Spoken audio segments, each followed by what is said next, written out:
चलिए शुरू करते हैं। Educational thought of Rabindranath Tagore, इसी को कंटिन्यू करते हैं। कल डिस्कस किए थे शिक्षा का संप्रत्यय, शिक्षा के उद्देश्य और शिक्षा की पाठचर्या। आज हम लोगों को डिस्कस करना है शिक्षण विधियाँ।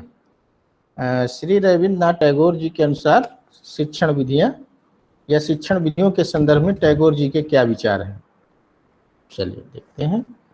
तो शिक्षण विधियों के संदर्भ में गुरुदेव मनुष्य को भौतिक एवं आध्यात्मिक तथ्यों का योग मानते थे। रविन्द्रनाथ टैगोर मनुष्य को भौतिक एवं आध्यात्मिक तथ्यों का योग मानते थे और यह मानते थे कि मनुष्य का विकास उनकी इन दोनों शक्तियों पर निर्भर करता है। इन्होंने शिक्षण की किसी नई विधि का निर्माण तो नहीं किया, परंतु अपने समय की शिक्षण विधियों में सुधार के लिए सुझाव अवश्य दिए। इन्होंने अपने समय की पुस्तकीय एवं कथन विधियों का कड़ा विरोध किया है और इस बात पर बल दिया है कि बच्चों को जो कुछ भी सिखाया जाए उन्हें जीवन की वास्तविक परिस्थितियों में रखकर सिखाया जाए, स्वयं करके, स्वयं के अनुभवों द्वारा सिखाया जाए। इन्होंने अपने समय की अंग्रेजी माध्यम वाली शिक्षा का भी कड़ा विरोध किया है और मातृभाषा के माध्यम से शिक्षा दिए जाने पर बल दिया है। इनके द्वारा स्थापित विश्व भारती विश्वविद्यालय आज पूर्व प्राथमिक से लेकर कक्षा 12वीं तक की शिक्षा मातृभाषा यानी बंगाली के माध्यम से ही दी जाती है। उच्च स्तर पर अंग्रेजी को माध्यम बनाए रखना इनकी क्या है, व्यवस्था है। रविन्द्रनाथ टैगोर ने कुछ शिक्षण सिद्धांतों की बात की है, जिन शिक्षण सिद्धांतों को ध्यान में रखते हुए आपको जो है जो शिक्षण कार्य है वो करना है। तो नंबर 1 है, बच्चों को जबरन मत सिखाओ, उन्हें पहले सीखने के लिए प्रेरित करो।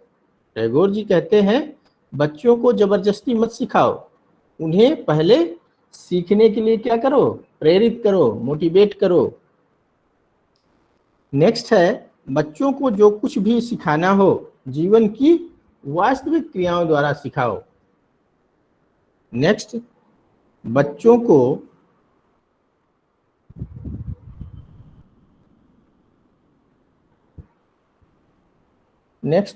को ज्ञानेंद्रियों के प्रयोग के अवसर दो, उन्हें स्वयं करके, स्वयं के अनुभव से सीखने दो।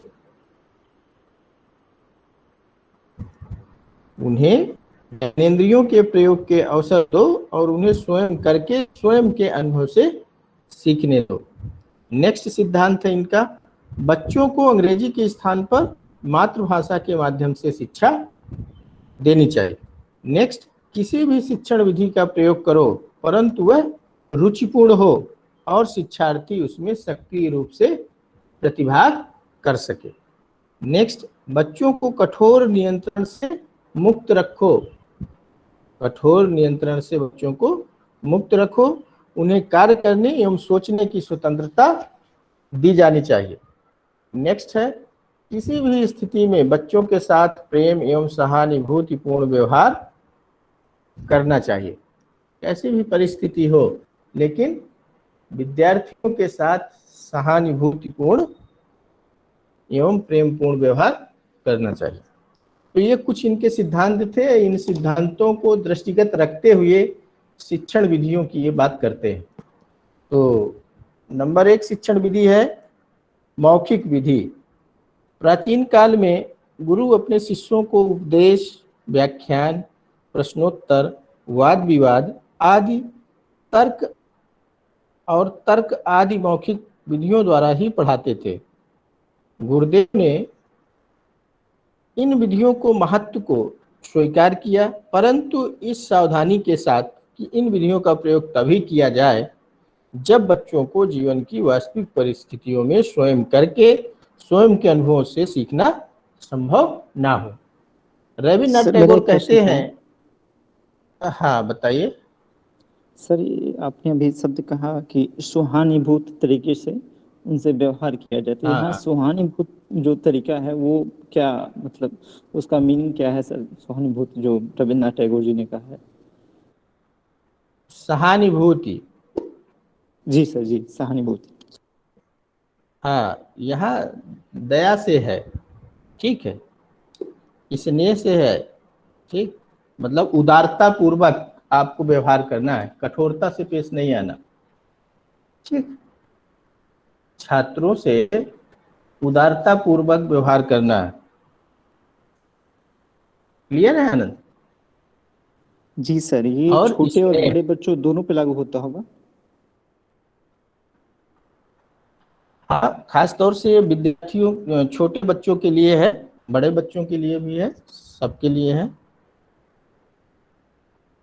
Okay sir. ठीक। कोई मन में संशय बताओ। नहीं सर, थैंक यू। छोटे बड़े पूछने का क्या तात्पर्य है आपका, बताइए तो। सर जैसे बड़ी क्लास ले रहे हैं, कोई इंटर की क्लास ले रहे हैं, तो वहाँ पे मान लीजिए जी किसी बच्चे से गलती हो जाए, यथाचित कुछ अभद्रता कर दे, हाँ तो उस स्थान पे मतलब क्या कहने का जी, मतलब, कैसे उसको? उसको प्रेम पूर्वक और उदार पूर्ण उदारता के साथ ही आप समझाएंगे, ठीक। चाहे वो इंटर का बच्चा हो, चाहे ग्रेजुएशन का बच्चा, according to Rabindranath Tagore. Okay. Okay sir. चलिए, तो ये कहते थे रविन्द्रनाथ टैगोर जी कि मौखिक विधि या उपदेश विधि या व्याख्यान विधि या प्रश्नोत्तर विधि या वाद विवाद विधि या तर्क विधि, ये जितनी भी मौखिक विधियां हैं, इनको तभी प्रयोग करना चाहिए जब बच्चों को जीवन की वास्तविक परिस्थितियों में स्वयं करके स्वयं के अनुभव से सीखना संभव ना हो, ठीक। इस संदर्भ में गुरुदेव ने दूसरी बात यह कही कि किसी भी मौखिक विधि का प्रयोग करते समय बच्चों को सोचने और अपनी शंकाओं के समाधान के स्वतंत्र अवसर दिए जाएं। रविन्द्रनाथ टैगोर जी ये भी कहते हैं कि जब भी आप मौखिक विधि का प्रयोग करें, ठीक है, तो मौखिक विधि का प्रयोग करते समय बच्चों को सोचने और अपनी शंकाओं के समाधान के स्वतंत्र अवसर दिए जाएं। अगर छात्रों के मन में कोई प्रश्न है या कोई शंका है तो उन्हें पूर्ण अवसर दिया जाए और उन्हें बराबर क्रियाशील रखा जाए, यानी सक्रिय रखा जाए। तो इस स्थिति में आप मौखिक विधि का प्रयोग कर सकते हैं। नेक्स्ट, स्वाध्याय विधि। यह सीखने सिखाने की अति प्राचीन विधि है। गुरुदेव ने स्वयं इस विधि द्वारा काफी कुछ सीखा समझा था। इन्होंने अपने पिता और बड़े भ्राता के मार्गदर्शन में वेद और उपनिषदों का अध्ययन भी किया था। इस विधि के प्रयोग के संदर्भ में रविन्द्रनाथ टैगोर जी ने कुछ सुझाव दिए हैं, जिसमें से पहला है यह कि सर्वप्रथम बच्चों को स्वाध्याय योग्य बनाया जाए। रविन्द्रनाथ टैगोर जी कहते हैं कि सबसे पहले बच्चों को स्वाध्याय योग्य बनाया जाए, उन्हें भाषा का स्पष्ट ज्ञान कराया जाए और उनमें स्वयं पढ़कर स्वयं समझने की मानसिक योग्यता का विकास किया जाए। दूसरी महत्वपूर्ण बात यह कि बच्चों को स्वाध्याय हेतु उचित निर्देश दिए जाएं। दूसरी महत्वपूर्ण बात टैगोर जी कहते हैं कि बच्चों को स्वाध्याय हेतु उचित निर्देश दिए जाएं। और तीसरी महत्वपूर्ण बात यह है कि स्वाध्याय के बाद उनसे विचार विमर्श हो, उनकी शंकाओं का समाधान हो। तो रविन्द्रनाथ टैगोर जी कहते हैं कि स्वाध्याय विधि के प्रयोग के पहले आप क्या करेंगे, सर्वप्रथम बच्चों को स्वाध्याय योग्य बनाएं। उसके बाद उन्हें जब भाषा का स्पष्ट ज्ञान हो जाए और वो स्वयं पढ़कर स्वयं समझने की मानसिक योग्यता का विकास कर लें, तो उसके बाद फिर बच्चों को स्वाध्याय हेतु उचित निर्देश दिए जाए। और तीसरी महत्वपूर्ण बात करते हैं कि स्वाध्याय के बाद उनसे विचार विमर्श और उनकी शंकाओं का समाधान भी किया जाए। नेक्स्ट, विश्लेषण एवं संश्लेषण विधि। रविन्द्रनाथ टैगोर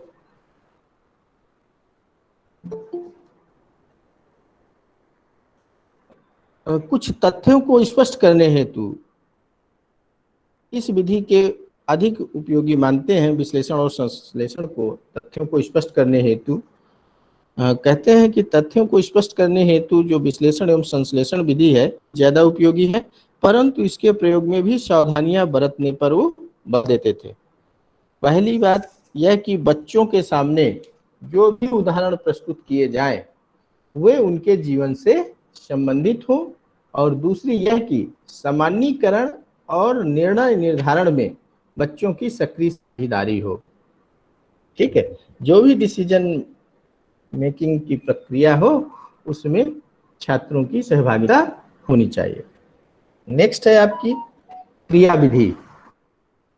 रविन्द्रनाथ टैगोर सबसे अधिक बल इस बात पर देते थे कि बच्चों को स्वयं करके स्वयं के अनुभव से सीखने के अवसर प्रदान किए जाने चाहिए। स्वयं करके स्वयं के अनुभव से सीखने की विधि ही आपकी क्रिया विधि है। जब आप किसी चीज को स्वयं करके स्वयं के अनुभव से सीखते हैं तो इसी को हम क्या कहते हैं, क्रिया विधि कहते हैं।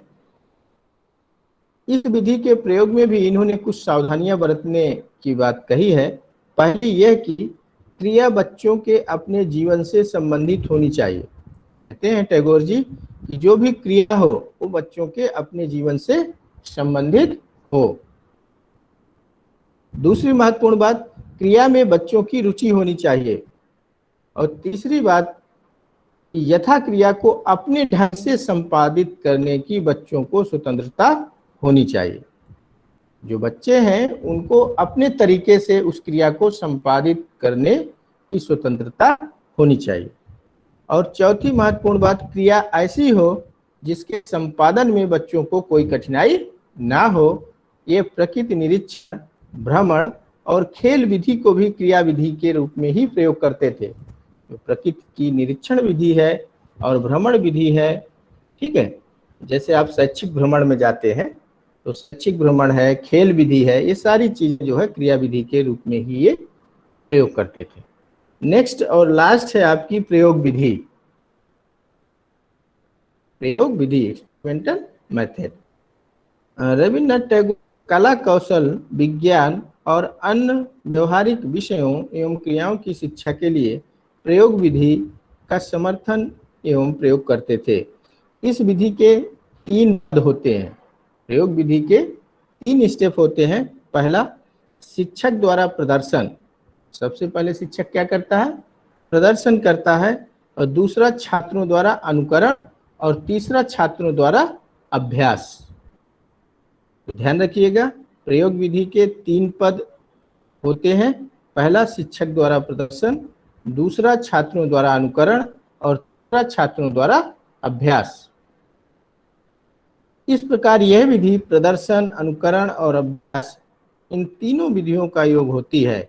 गुरुदेव ने स्पष्ट किया कि इस विधि के प्रयोग में भी शिक्षार्थियों की शंकाओं का समाधान होना चाहिए और उन्हें कैसे के साथ क्यों का भी उत्तर देना चाहिए। तो ये रविन्द्रनाथ टैगोर के अनुसार शिक्षण विधियां थी जिनको उन्होंने अपने तरीके से प्रयोग करने की बात कही है। नेक्स्ट है अनुशासन। अनुशासन के संदर्भ में रविन्द्रनाथ टैगोर जी के विचार देखिए। रविन्द्रनाथ टैगोर अनुशासन के महत्व को स्वीकार करते थे, परंतु अनुशासन को ये बाह्य व्यवस्था के रूप में नहीं, ध्यान रखिएगा, अनुशासन को ये बाह्य व्यवस्था के रूप में नहीं बल्कि जो है आंतरिक भावना के रूप में स्वीकार करते थे। इस आंतरिक भावना के विकास के लिए ये दंड व्यवस्था का विरोध करते थे।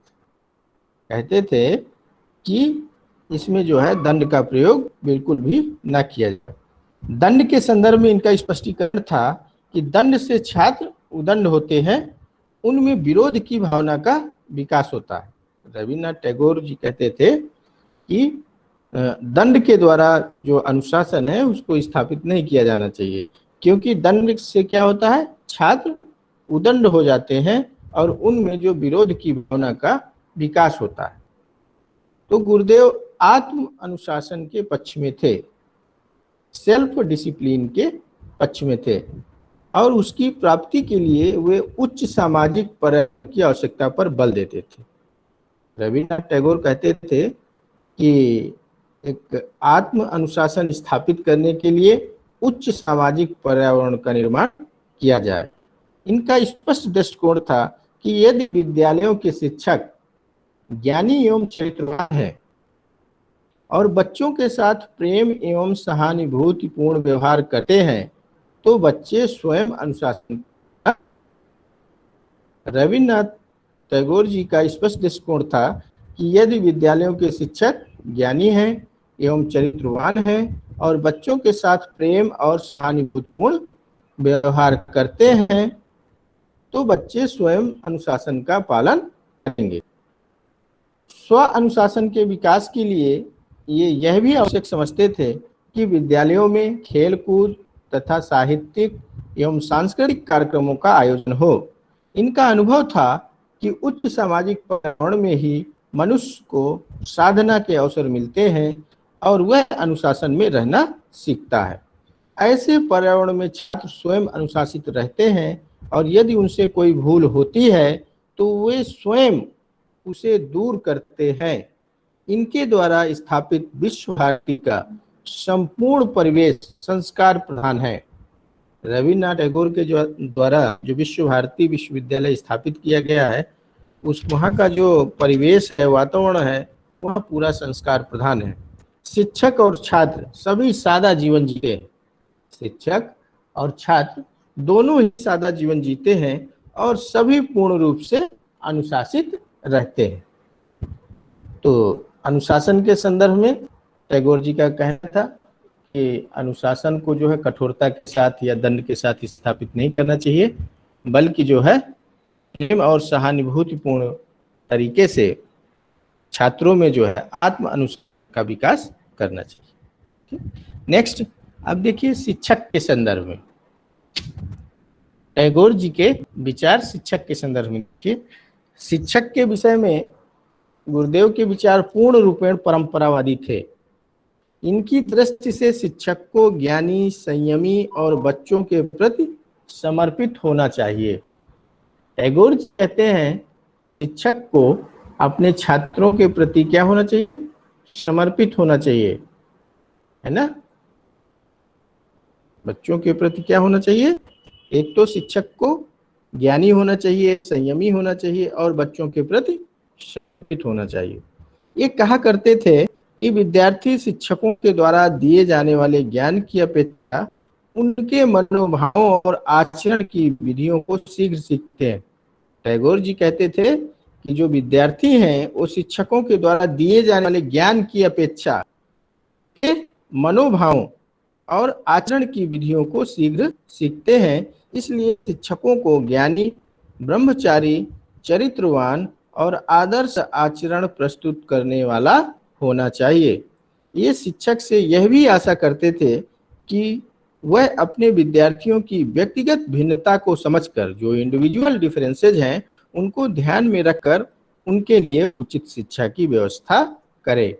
उनके साथ सदैव प्रेम और सहानुभूति व्यवहार करे।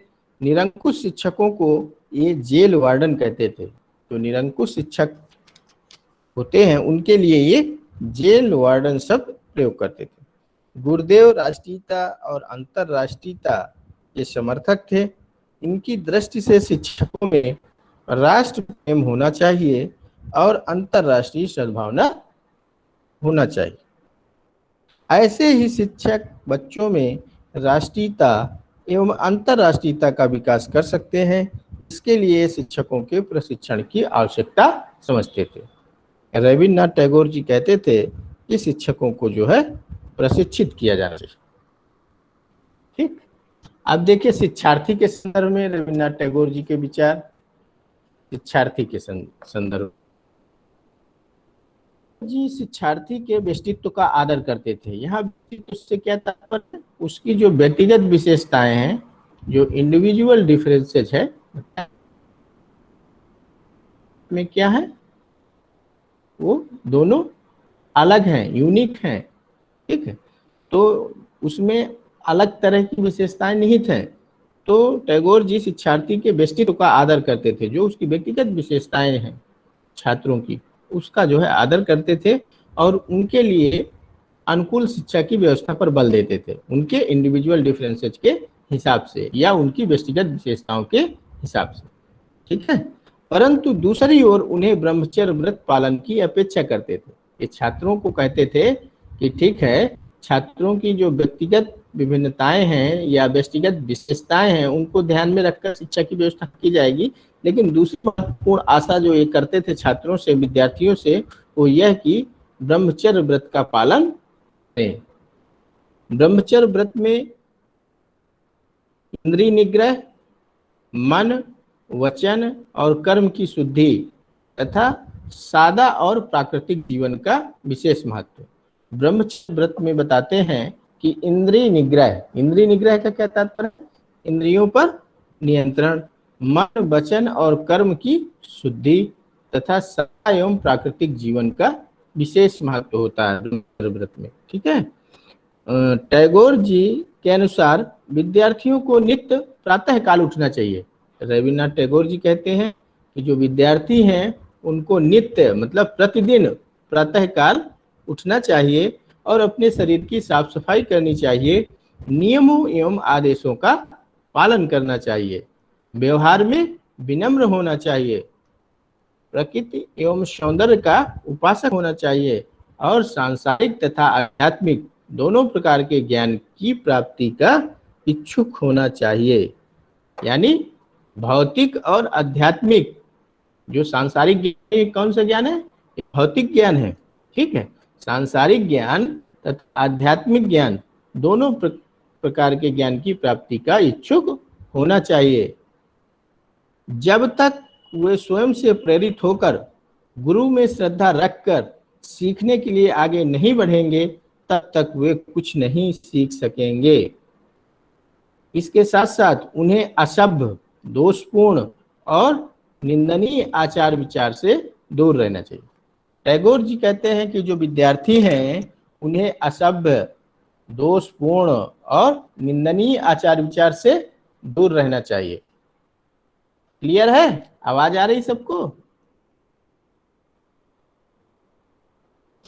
जी सर।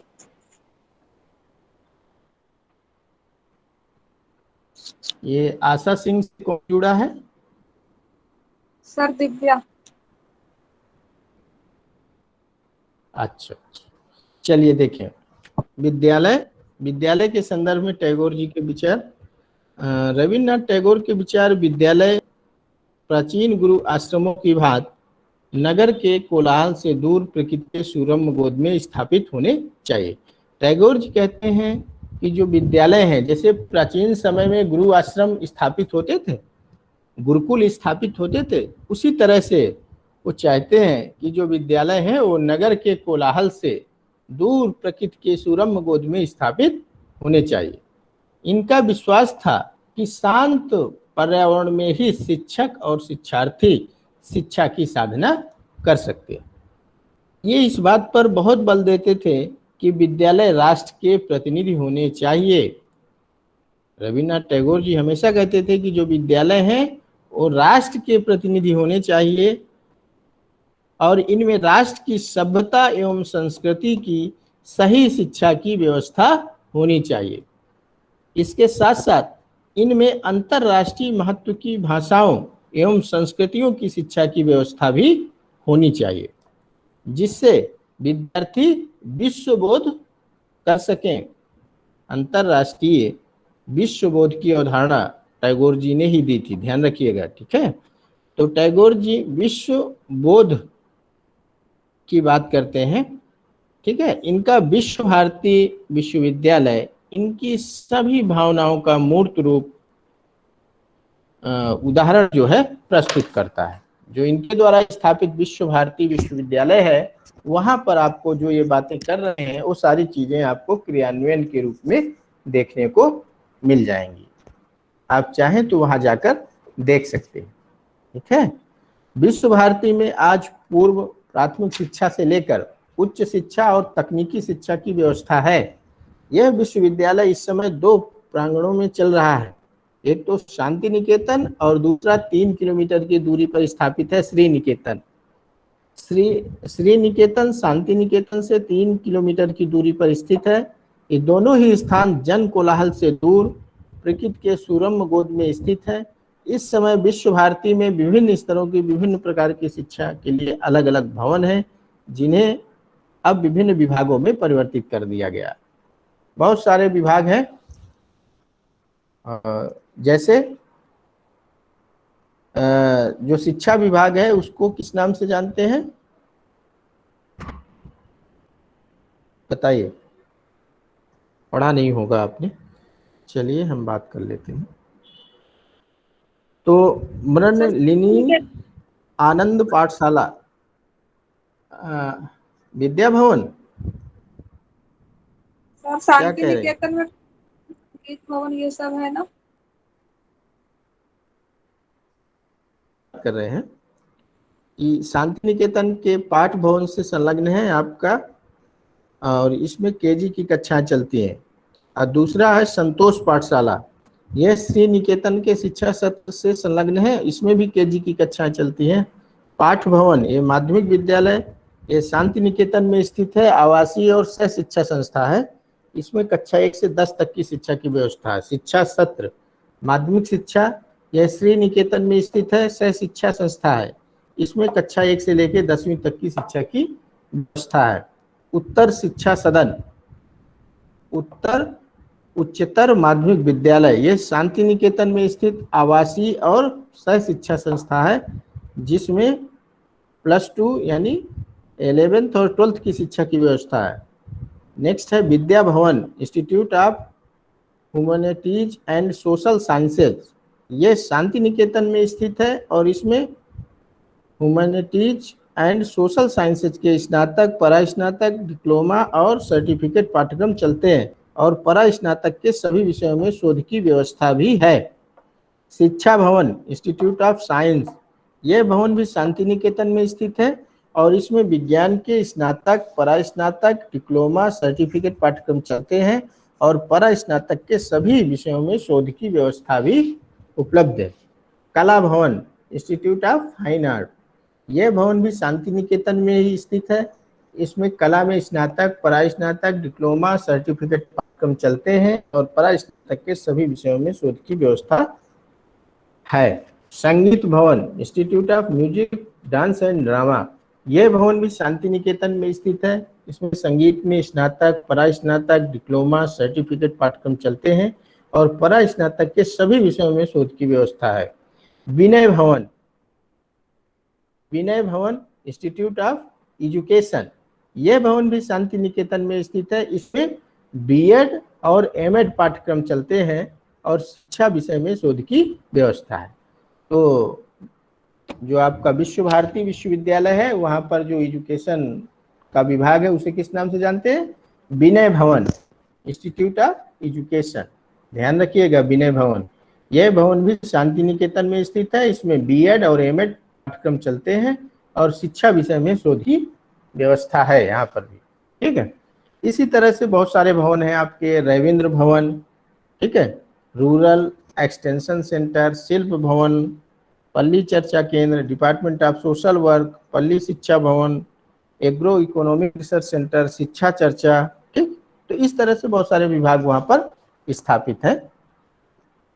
तो ये टैगोर के जो है शिक्षा के संदर्भ में जो विचार थे इनके, शिक्षण विधियां, अनुशासन, शिक्षा, शिक्षार्थी, विद्यालय, हम लोगों ने डिस्कस कर लिया। और शिक्षा के अन्य पक्ष के संदर्भ में देख लेते हैं, जन शिक्षा की बात करते हैं।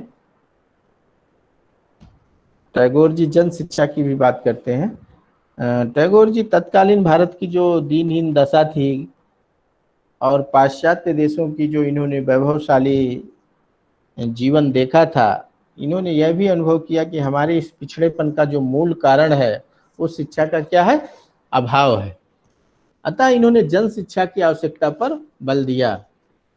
जन शिक्षा को गुरुदेव ने थोड़े व्यापक रूप में लिया। प्रथमतः तो गांव और शहर के सभी बच्चों के लिए सामान्य, अनिवार्य एवं निःशुल्क शिक्षा की व्यवस्था की जाए और दूसरी, अशिक्षित प्रौढ़ों को पढ़ने लिखने का ज्ञान कराया जाए।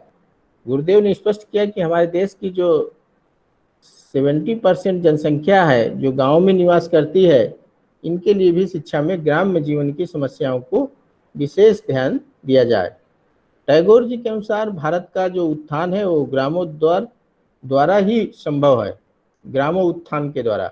प्रौढ़ शिक्षा के लिए गुरुदेव ने रात्रि पाठशालाएं खोलने पर भी बल दिया और कहा कि प्राथमिक पाठशालाओं के शिक्षकों और माध्यमिक पाठशालाओं के शिक्षार्थियों को इन पाठशालाओं में प्रौढ़ों को पढ़ाने का कार्य करना चाहिए।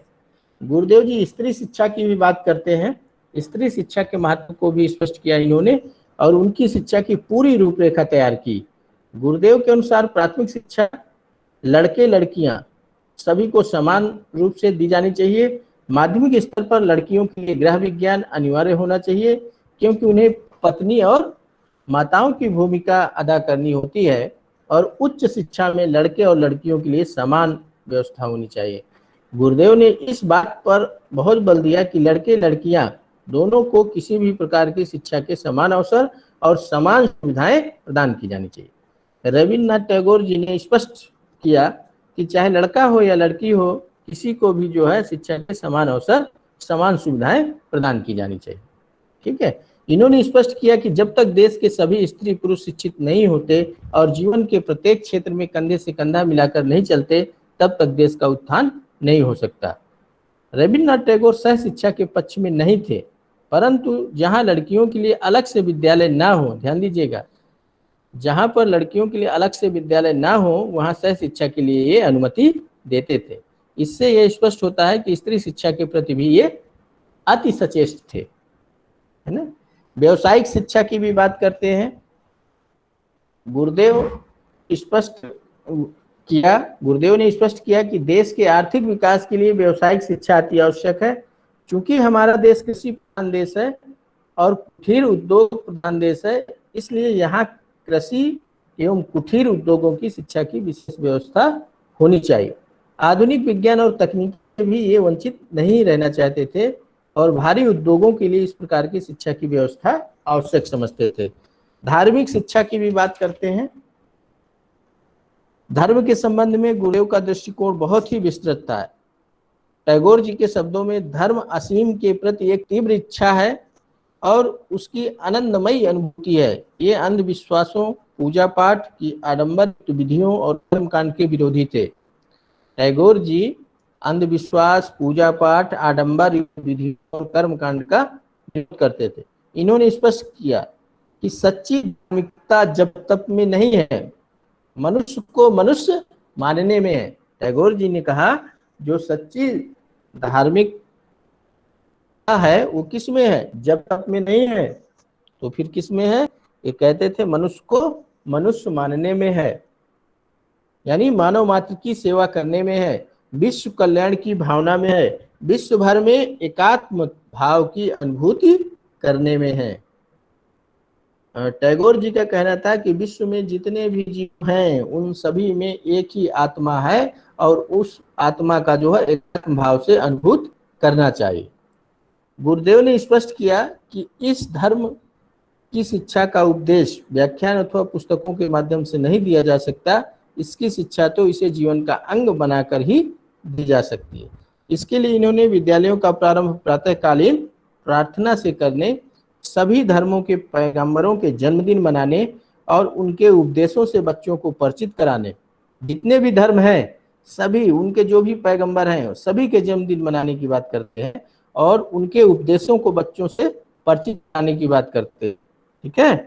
प्रकृति, कला और संगीत के सौंदर्य में ईश्वरीय तत्व की अनुभूति करने, दीनहीनों की सेवा करने, गिरे हुए को ऊंचा उठाने और समाज, राष्ट्र और विश्व हित के कार्यों को करने पर बल देते थे। रविन्द्रनाथ टैगोर जी का विश्वास था कि मानव मात्र की सेवा द्वारा एकात्म भाव की अनुभूति की जा सकती है। टैगोर जी हमेशा कहते थे कि मानव मात्र की सेवा से ही जो एकात्म भाव की अनुभूति है उसकी जो है अनुभूति की जा सकती है। इसी को ये सच्चा धर्म मानते थे, यानी मानव सेवा को ही ये सच्चा धर्म मानते थे। राष्ट्रीय एवं अंतर्राष्ट्रीय शिक्षा की बात करते हैं। टैगोर जी ने राष्ट्रीय अथवा अंतर्राष्ट्रीय शिक्षा की कोई योजना प्रस्तुत नहीं की, परंतु इनके तत्संबंधी जो फुटकर विचार हैं उससे स्पष्ट होता है कि ये देशवासियों को सर्वप्रथम अपनी भाषा, अपने साहित्य, अपने धर्म एवं दर्शन से परिचित कराना चाहते थे, परंतु ये संकीर्ण राष्ट्रीयता के पक्षधर नहीं थे। ये तो अंतर्राष्ट्रीयता के समर्थक है। इन्होंने अपनी भाषा, साहित्य और धर्म दर्शन के साथ साथ विश्व की अन्य भाषाओं, साहित्यों, धर्मों और दर्शनों के अध्ययन पर भी बल दिया है। इस तरह से टैगोर जी ने जो है राष्ट्रीय और अंतर्राष्ट्रीय शिक्षा का भी समर्थन किया है। चलिए, इस तरह से आज का जो टॉपिक है आपका रविन्द्रनाथ टैगोर जी का शैक्षिक चिंतन, वो यहीं पर समाप्त होता है। अब आप लोगों के जो भी प्रश्न हो, आप जो भी शंका है, कोई प्रश्न है, उसका समाधान करेंगे।